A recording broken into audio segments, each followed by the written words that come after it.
छठ छठ आ गया है और छठ हम बिहार यूपी के लोगों के लिए एक फेस्टिवल नहीं, एक इमोशन है। हाँ, सो इमोशन है तो घर जाना भी ज़रूरी है। सो हम रहते हैं दिल्ली में, बट हमारे पेरेंट्स रहते हैं कैलकाटा में, तो कैलकाटा में ही हम छठ मनाते हैं। तो इसीलिए हम निकल पड़े हैं दिल्ली से कैलकाटा के लिए।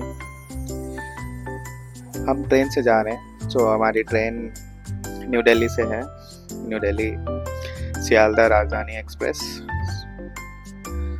सो हमने स्टेशन जाने के लिए एक ब्लू स्मार्ट बुक करी। ब्लू स्मार्ट क्योंकि वो उसके टाइमली सर्विस के लिए बहुत ही फेमस है।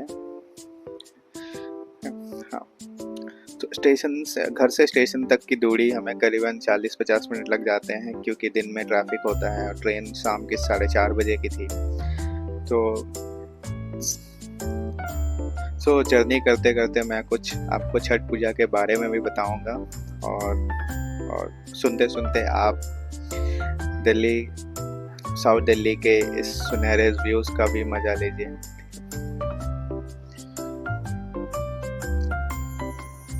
छठ पूजा जो होता है उसमें हम सूर्य देव और छठी मैया की पूजा विधि विधान से करते हैं।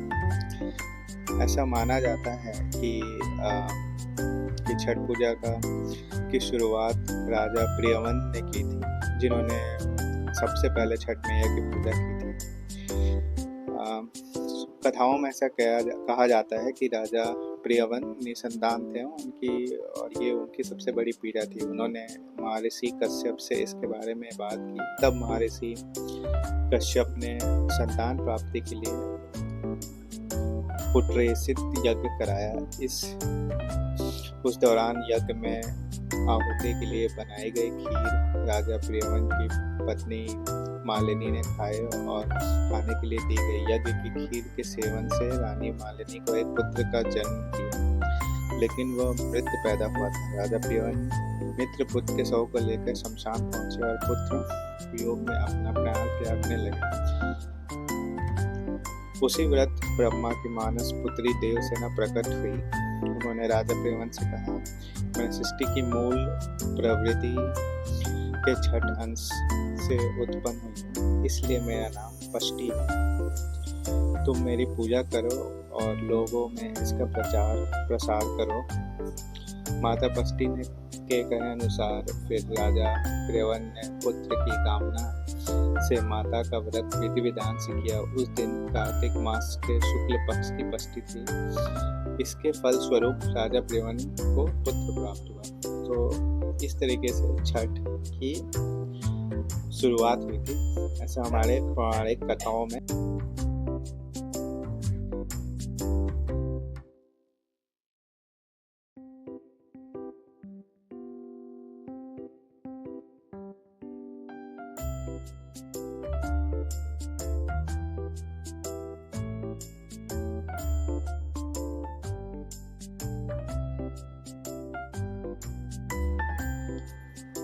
तो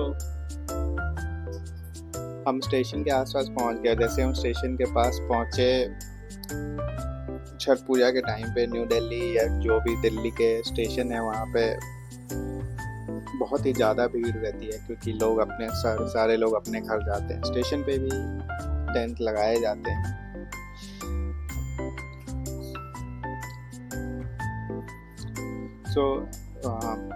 स्टेशन पहुंच के देखा कि हमारी ट्रेन प्लेटफॉर्म नंबर 13 पे आएगी। फिर हम प्लेटफॉर्म की तरफ बढ़ने लगे। जैसा कि आप देख सकते हैं यहाँ पे भीड़ बहुत ही ज़्यादा है, पर हाँ, वो दिखता है लोगों के अंदर कि घर जाने कितना ज़रूरी है छठ के टाइम पे। हम टाइम से थोड़ा पहले पहुंच गए थे, इसलिए अभी ट्रेन आई नहीं थी, तो हमने थोड़े क्लिप्स ले लिए इधर उधर के। सो ये कोई दूसरी ट्रेन लगी हुई थी, ये दरभंगा जा रही थी। इसके बाद हमारी ट्रेन आई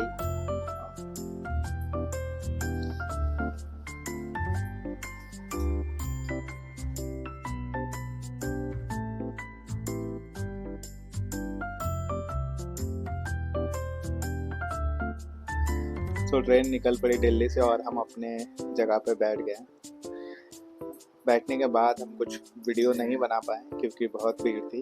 फिर हम निकले और अभी हम सियालदह पहुंच गए हैं। ताकि आप देख सकते हैं ये बाहर बाहर निकलने के बाद हमें कैब लेने में तकरीबन आधा घंटा लग गया क्योंकि कोई कैब एक्सेप्ट ही नहीं कर रहा था। एक्सेप्ट हो रहा था तो फिर वो आना नहीं चाहते थे, क्योंकि फाइनली हमें कैब मिली और फिर हम निकल पड़े अपने घर की तरफ।